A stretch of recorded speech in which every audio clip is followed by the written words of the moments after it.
Hey everyone, thank you for tuning in to BiblioTech on Air, BiblioTech's official podcast. I'm Louie. And I'm Michelle. And today we have the pleasure of speaking to a very special guest, author Heather Parry. Her works include Orpheus Builds a Girl, which we talked about previously on the podcast, but also Electric Dreams, This Is My Body, Given for You, and Carrion Crow. And Heather, thank you so much for joining us today, seriously. We're really excited to have you on the show.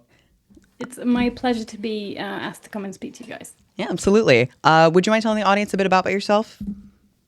Sure, yeah. I am based in Glasgow, which, as I mentioned to you guys before we started, is currently horribly grey and rainy and not a summer at all. But as you might be able to tell from my accent, I'm actually English. So I was born and raised in South Yorkshire. And I was first published in 2022. So, it took a long while to get going. And since then, I've had like a book a year out. Very basically. nice. So, yeah, I need to chill out. No, you don't. Yeah. I mean, if the inspiration is coming, might as well utilize it, I guess. Strike while the iron's hot. Gather it up. Yeah, absolutely. something out. Yeah, absolutely. Thank you for that. So like you said, you had your first novel, Orpheus Builds a Girl, published in 2022, correct? I think so, yeah.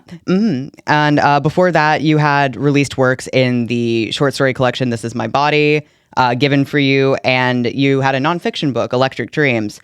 So whenever it got to Orpheus Builds a Girl, so your first novel proper, how was the process of getting that published? How did it feel writing it? And considering you had previous works that were more short story, more nonfiction, how do you feel that process kind of differed once you got to writing a more fictional novel?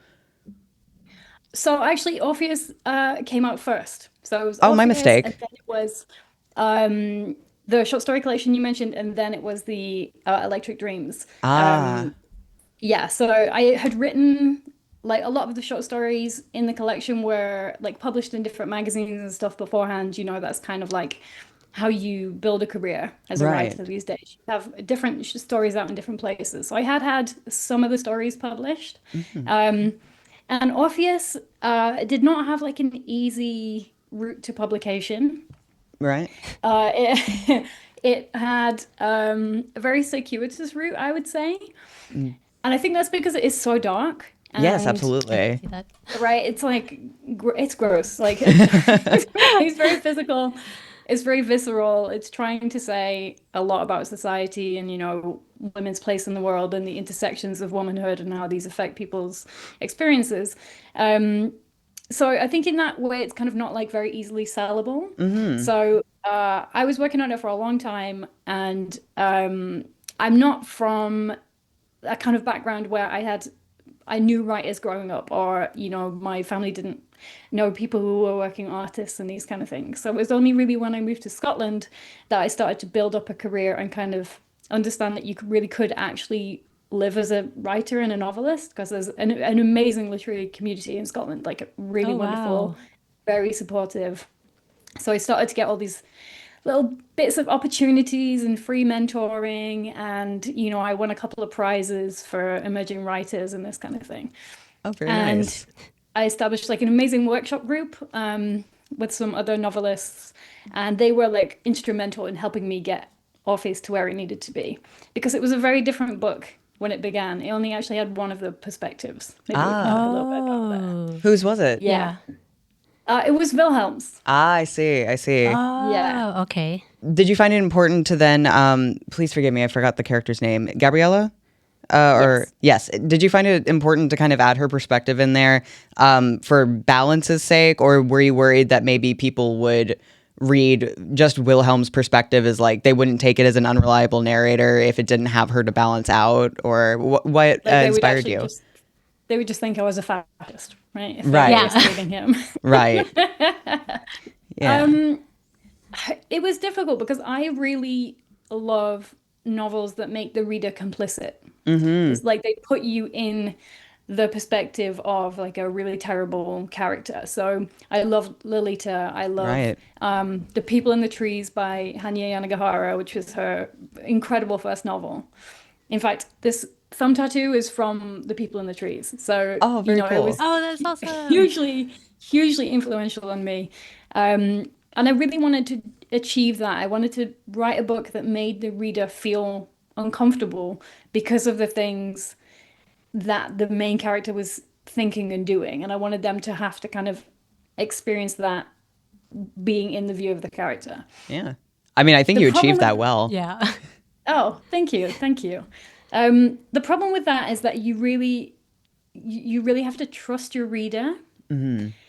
And I think when you're a debut novelist, the reader hasn't got anything to hang their trust on yet. You know what I mean? Right. It's a big ask for a reader to pick up a completely unknown author and trust that they're doing this thing, especially in the times we live in where, Hmm. certain regressive opinions and political positions are becoming mainstream again. Right. Um, and it was also just really bleak, to be honest. Hmm. Like, he's not a great time. He's not a great person to spend time in the company of, right? Right. Right. I uh, I think I likened it. I'm not sure if I had said it in the podcast, but I likened, at least off recording, the experience of reading Orpheus Builds a Girl with Bright Young Women. Yes. Um, Oh, I remember that. oh, it's a lovely book by, I believe, Jessica Knoll, if I'm not mistaken. It kind of takes a perspective of something that is like typically that has been in certain subsects like romanticized, like serial killer, specifically Yeah. Ted Bundy, and kind of subverts that to where it puts more power into the hands of the women in such a story, the victims in such a story. And it's like a fictionalized version of it, much like Orpheus Builds a Girl was inspired by the real life story of Carl Tanzler and his patient, Elena Helen Milagro de Hoyos. And you drew from that story for inspiration pretty heavily, as far as I saw. And Bright Young Women has a very similar perspective on the Ted Bundy case of just kind of putting the power into the hands of people whose stories are a little less told. And I honestly, I couldn't stop thinking about that book when I was reading Orpheus Builds a Girl, because it has that sort of perspective of like, yes, this horrible thing is happening, and yes, people can romanticize it, but there's also, the more grounded perspective of people who actually went through the horrors that were brought upon by these real guys. Yeah, so that was kind of the intention of bringing Gabriella in to kind of, to root the reader in, the real kind of effects of it. But also, I really wanted to, Luciana is like an absence in the book, and that's very much intentional. You really don't get a real version of who she is. You only get other people. You only get her refracted through other people's. I was curious why. Yeah. Yeah, well, for me, the fact that she didn't really have any kind of voice is so central to the case that I didn't want to. It seemed to be, if I gave her a voice, it would be overstepping.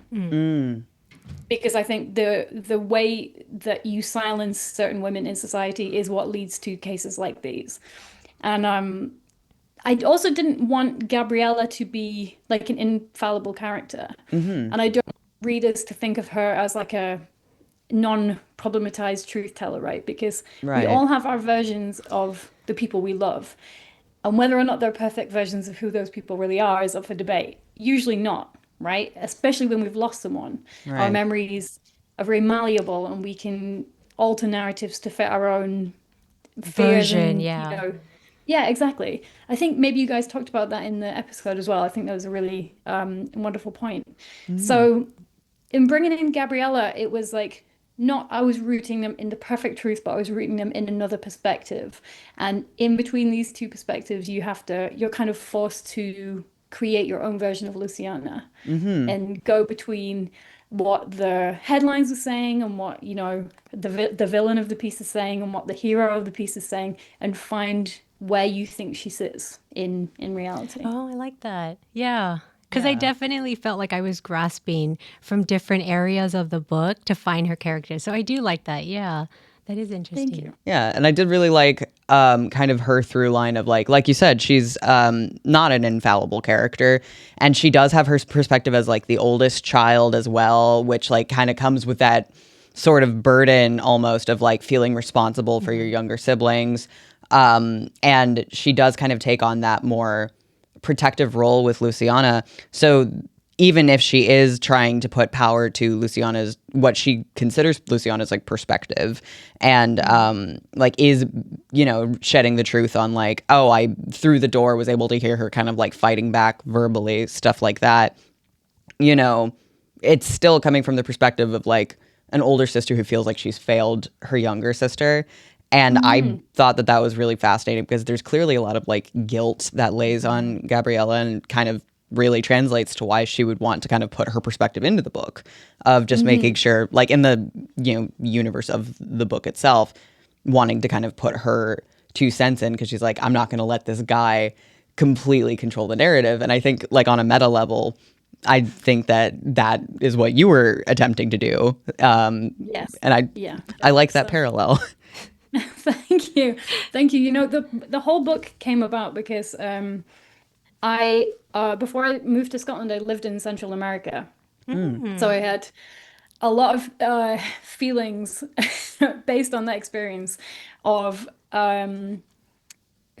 different immigrant experiences rooted in race and class and money and racialization and, you know, gender as well, and who gets to be an expat and who is an immigrant. You know, these are very loaded terms, and who gets to move to a country for economic purposes and who gets to be an economic migrant. Like there's a lot of terminology. And also, you know, how does the American dream play out in places that aren't the United States of America, and how does that influence people's movements? But also, I was really thinking about the hypersexualization of Latin American women by predominantly white European guys. And I hadn't, you know, it takes a long while to process things and experiences, and you often need some distance. And I was listening to, I've just been thinking a lot about this kind of story, you know, a story where someone's not around to tell what actually happened to them and how they felt about it, but that the story becomes everyone else's. And I think I was listening to, this is when I lived in Edinburgh. I was listening to This American Life one day in my kitchen, and they had an episode that only had like quite a small little section about the Elena Malagra de Hoyo story. And I think I was holding a knife. I just like stood there and like completely stopped what I was going and listened to it. And I couldn't believe what I was hearing. And it wasn't so much the story, because the story is just one of many in which awful men have treated women abominably, in a completely inhumane way. But it was that afterwards they were interviewing some people who lived in Key West around their area, older women, some of whom kind of knew the family, and they were talking about it as a story of undying love. And I could not believe my ears. Oh, And wow. I was so enraged. Yeah. Like, kind of how dare you? And you know, this is not new as well.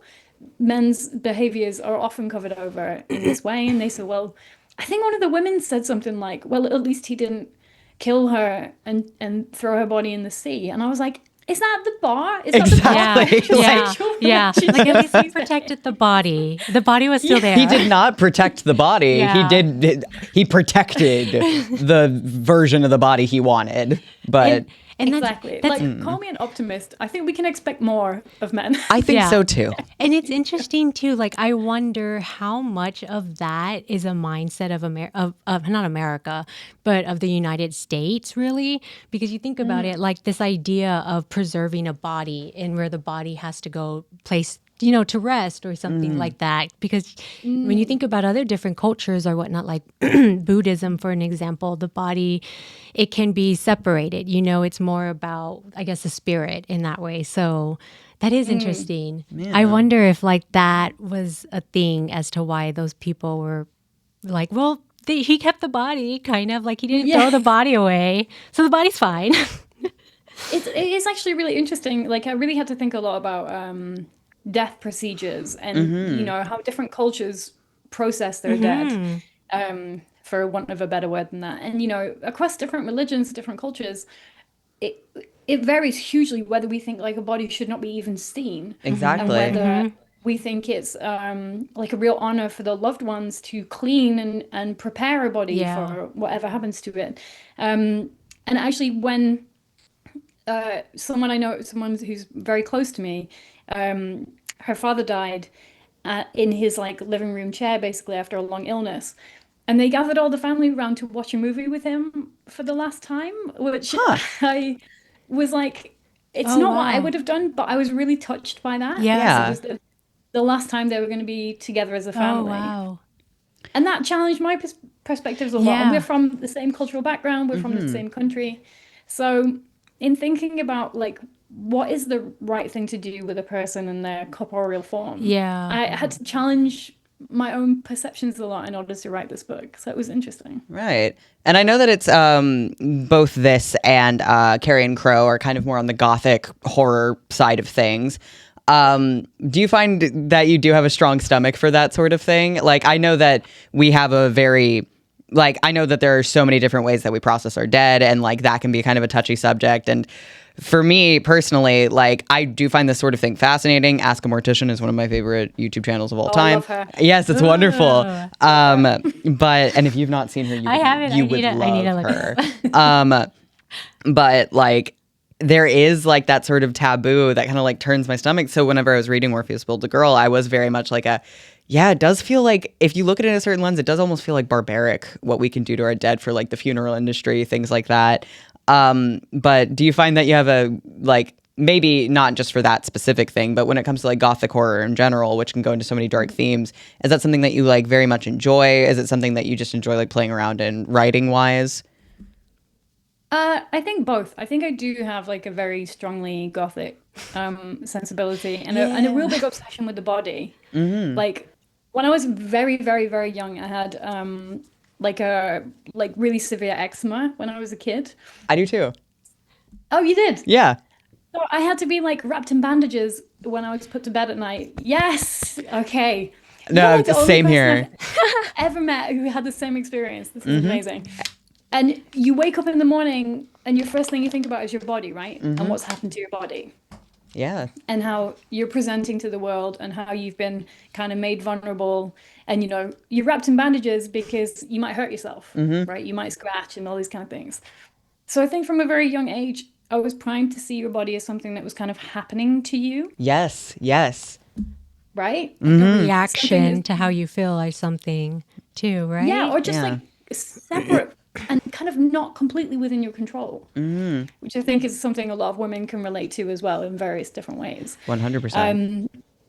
And yeah, I think that's made me really like fascinated with like the internal and external That is interesting. Yeah. intricacies of the body. But also, I think in the UK we are kind of grim in this way. Like we're I quite like it though. I just, you're Some gonna of the have best to horror move. comes from the UK, I and I know. stand by that. Do you know why? You will not believe this. In, I think, the late 1990s, there were 4 live autopsies on TV Ah.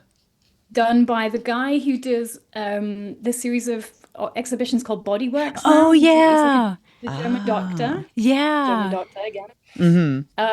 And they showed them on Channel 4, and you could watch him take a cadaver and take out like a whole system of the body to show it to you. Whoa. That's so So cool. yeah, it is, but it's also kind of really Yes. dark. It's very, yeah. Yeah. It's a little jarring. TV. Yeah. I've noticed that too about British TV. Like Channel 4 sometimes will show things and I'm like, "Whoa. What?" You could not get away with that here. You Yeah. simply couldn't. I think it's really horrible the way that this particular story is not really that unusual. Like it is shocking. But you know, in kind of learning about the story and researching, I discovered there was another story in Russia of a guy who lived with his parents and had a lot of life-size ceramic dolls around the shared home, but they were Oh actually no. corpses he'd taken from graves of women. Wow. In a kind of similar way to Wilhelm, but more that they were made for like display. Right. Wow. And then there was some stories in China about people digging up women's bodies to bury them next to single men so they could be together in the afterlife. And you know, Roe versus Wade was repealed, I think just after Orpheus came out, but obviously there had been rumblings kind of towards this. And it really just makes you think, like, when does a woman actually own her body? Like, is it ever? Because it certainly doesn't feel like when she's a youngster, it doesn't feel like when she's a teenager, it doesn't feel like when she's an adult, and it doesn't feel like when she's dead. Yep. And really weirdly, just before the book came out in the UK, the Queen died. Yes. Her Oh, body yes. was also taken and put on display, Yeah. for public consumption. And I'm really not a monarchist. I really don't believe in the monarchy, but it just showed that kind of you become an emblem. She belonged to you guys. Yes. Yeah, it wasn't that she Yeah. belonged to herself. Yeah. And I was Exactly. curious because like I read one of your Substack and you had mentioned that you believe art is a product of the time, politics, and place of its creation. So I was curious like if there was one thing, but I think you kind of answered it. If there was one thing or several things that really got you to just push towards this book.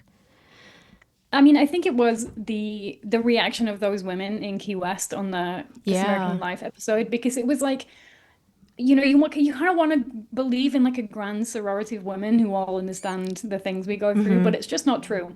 And it's certainly not true across intersections of race and class and Yes. immigration. And I think we can achieve it. But I think part of achieving it is looking at the reality of different women's experiences and who is made disposable in our societies and who is made valuable. And, I think the power of Gothic literature generally is the ways it forces you to look Yes. at the darkness of society. And that's very often difficult, but I think that's kind of necessary. That for me, that's the literature I like, literature that challenges me to try and make the world into a better place. Yeah.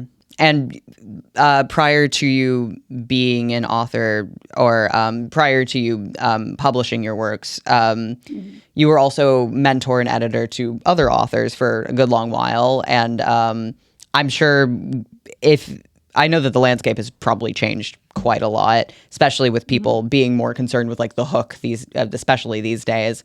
But like, how do you find that your experience being a mentor, being an editor, stuff like that, experienced your own journey publishing your own works and writing and just kind of influencing the way that you put things out into the world?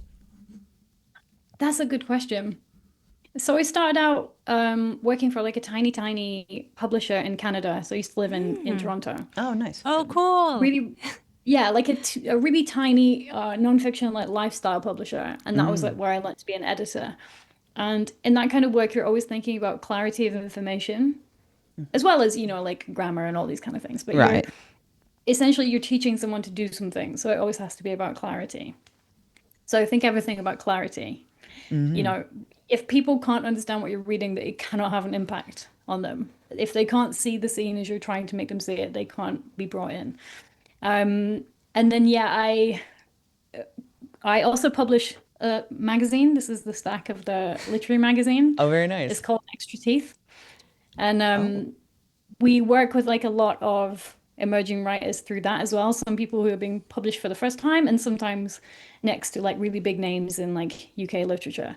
And that's been really wonderful because it's made me be better at being edited by other people as well. Oh, Because it makes you think like what's unique about a story, especially in a time of AI, right? Right. Yeah. yeah. What's unique about a story is what the human person brings to it.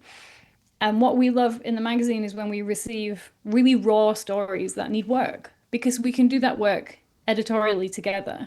And we see our job as like taking the story in its kind of most perfect version and pushing us towards that as much as we can, and helping the writer to bring out the perfect themes and what they want the reader to take away from the story. And that's made me think a lot about mine when I write as well as when I'm edited. I always think about what's my kind of ideal version of this, and what do I want a reader to go away from the story with and think and do in the world afterwards. And sometimes it involves like putting your ego aside. You know the phrase "kill your darlings." I was just about to bring that Yes. up. Yeah. Yeah. Yeah, I'm killing my darlings all over the place these days. Like, It's very brave work. It really is. But then you think maybe I've killed one too many, maybe I should have Yes. kept one of these darlings.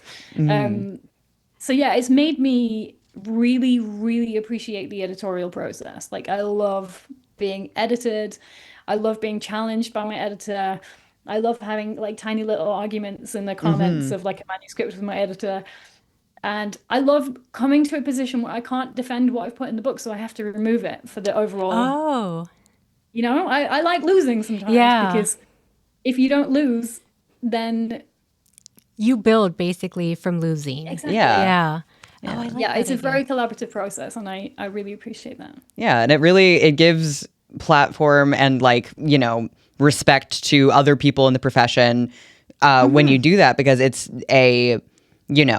people using their skills and you respecting that, like, sometimes you do need other perspectives. Sometimes, like, in order to make things work out the best way, you need to be able to rely on others. You need to be able to trust others' perspectives and not getting so stuck in your own head and like your ideal version of the story. Because some people have fantastic ideas, and if you give them that platform and you're not like, difficult with them, or you're not like stubborn with your own stuff, and you have the ability to kill your darlings, as you said, like, there are so many great pieces of work that are such a collaborative effort of an author's like really good skeleton, and the way that like editors and other teams and like other inspirations that they took in are able to put like meat on the bone there, and just like it's, or I guess other way around, but you know what I mean. Just it all works together. It all brings back to the body, and the body is horrific, but it's also a beautiful thing. Is I guess what I'm saying. Yeah. I really think you have to see the editorial process as like stress testing your story before it goes out into the real world. And I would rather have it tested from every angle so I can see where its weaknesses lie before the wider world tells me that. Yeah. But I also think you learn where your red lines are. So a piece of feedback I got for Orpheus in one of its earlier incarnations is that the person giving the feedback didn't like the ending. So the ending was actually slightly different. And what Gabriella did, I'm trying not to spoil it for people who haven't read it yet. I What she see. did at the end was slightly different. And the feedback I got was that they felt Gabriella had become as bad as Wilhelm, Oh, okay. I was which I wondering. found I found shocking because I was like, how could she possibly like this person has been treated so abominably. And it just showed me the way that we judge like immigrant women, women of color, older women in a completely different way. And the different standards we hold other people to. So I did change the ending, but I changed it to reflect that. And I changed it to try and talk about the way that Gabriella is actually hamstrung by these expectations and these judgments. So you don't always have to take on board exactly what people want you to do, but it's worth listening to what they're saying to see if you can change it around that. Yeah, absolutely. Like, you were able to kind of in a meta way string that commentary into something of like, if someone is in the lane where they're thinking like Gabriella could be comparatively as evil as Wilhelm, then there is content to be reaped from that, of Yeah. like, what does it say about society as a whole that somebody could take that away. And since it was in the editing process, you were able to work that in, as opposed to it being like a reception after the fact. So I think that's a good way to like, it wasn't like a gotcha to that person, but it was a way that you were like, that's fascinating. How do I incorporate Yeah. that? Yeah, Yeah. exactly. It's really cool. And I know that we've been talking a lot about Orpheus Builds a Girl, just because that is kind of like common string. But we were going to ask if this is possible for you to share. Are you currently working on any other projects that you would be comfortable sharing with us, our audience, stuff like that? Yes, I am. So actually, my second novel comes out in the States at the end of June. Oh, very So this nice. month. Yeah, so Carrion Crow will be out there on I think Oh, the 30th of June. I see. I see. And if you're like gothic, body focused, feminist, horror adjacent writing, I think you'll probably enjoy that as well. It's very different. It's a Victorian Edwardian gothic. Ah, Very much about like the body and food and mother-daughter relationships and ooh. yeah. these kind of things. I'm very And then excited I to read also it. have a book out next year over here in February, and I think next year over there as well. And we haven't announced that, and it's got a really good title, so I'm not going to give that away just yet in case it gets stolen. Yeah. Right. I respect that very, very much, even though I am deeply curious. But yeah, thank you for sharing. I'm really excited to check out Carrion Crow because I really, really like your work. I know I've only read one, but I am I am a fan of that kind of work. And Michelle, you've gotten me onto that a lot, Yeah. where she also recommended Tender as the Flesh by Augustina Bastarrica and stuff like that, and like very like feminist focused horror and body horror stuff like that. And I get a little queasy with stuff like that, but I also I am a horror fan, and I feel like I've had my tastes kind of opened up by your recommendations, and by Orpheus Builds a Girl was very. I think that was a good instead of just like dipping my toe in the water, just like jumping in for me, and I really, really have appreciated those opportunities. Honestly, It's nice. Yeah. Oh, go on. Thank you go on. for recommending my books all over the place. Like, I feel like I should be Yes. sending you commission. Yes. Yeah, because like for me, I have picked it up right after I was reading like a stack of Latin American female authors. And so like Argentina, for an example, Chile. And so that type of horror I felt was very, very destructive and dark. And yeah, like the body horror, it was very intense. And then like reading like British Gothic horror is quite different than like South America's horror. So it was very refreshing to hear like this, and to also hear the body horror being very different, for example, in comparison to Tender is the Flesh. yeah, like having it be very also from like Wilhelm's perspective, it being like a very clinical thing of just like, because Tender is the Flesh It was very animalistic. and I mean this with all the love in the world, disgusting. Yeah. And Respect. like it is it's not a better or worse type of disturbing, but it is a very unique flavor of disturbing whenever you take that and put it more into like what if Victor Frankenstein was deeply in love, It stays with or obsessed. you. Yeah, like I feel like Tender is the Flesh stayed with me, and I definitely feel like this book stayed with me because particularly about our political area here in America, it's hard being a woman here, and especially in Texas, I can tell you that, or being part of like the LGBTQ plus community. Yeah. So I found it very resilient to a certain degree to read this. I felt very powerful at the end. Oh, yeah. Thank you so much. Yeah. Yeah, absolutely. But yeah, another thing that we ask all of our guests, and of course, we love to hear from our authors, especially. What are you currently reading? Or watching, listening to, all that sort of thing. Oh, so I'm one of those terrible people that's always reading like 12 books. Ooh, yeah. That's So us. I'm currently reading Michael Pollan's new book on consciousness, which is called, I think it's called A World Appears. That's very good.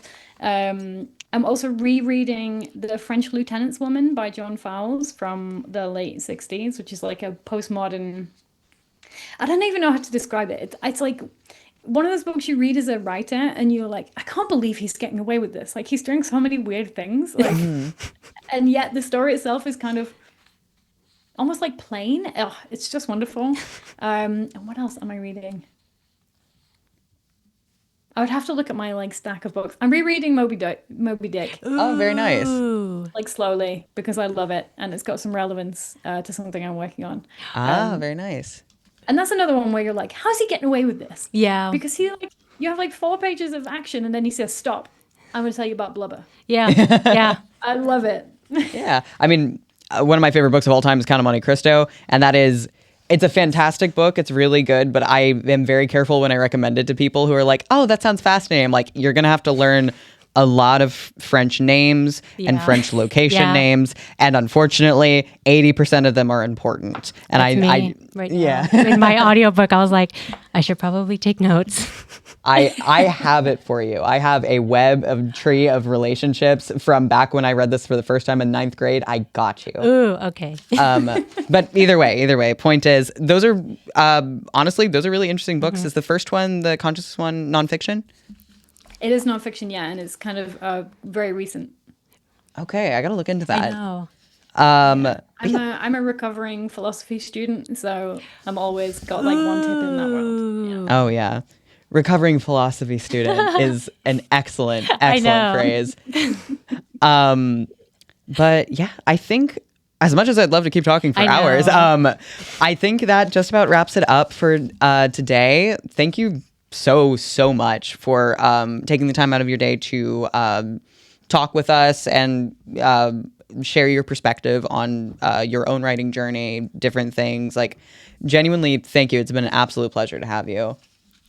Oh, honestly, thank you so much. I'm so touched that you're reading and discussing. And honestly, I loved listening to you guys talking about Orpheus and the different perspectives you brought to it and the way you challenged it and it challenged you. And yeah, it was just lovely to listen to. And yeah, thank you so much. Yeah, of course. And we're going to obviously get Carrion Crow on our I know. platforms for Yeah. sure, because I need to read it. And we'll probably do a podcast on it. Please Yeah. and thank you. I'll be there And listening. Yeah. of course. And in case anyone is interested in checking out Orpheus Builds a Girl by the dear Heather Parry, we have it on cloudLibrary, which is accessible to you for free if you use your BiblioTech library card. If you are a Bexar County resident and don't have a BiblioTech library card, go ahead and sign up for one. It's free. You can sign up online or in person at one of our branches.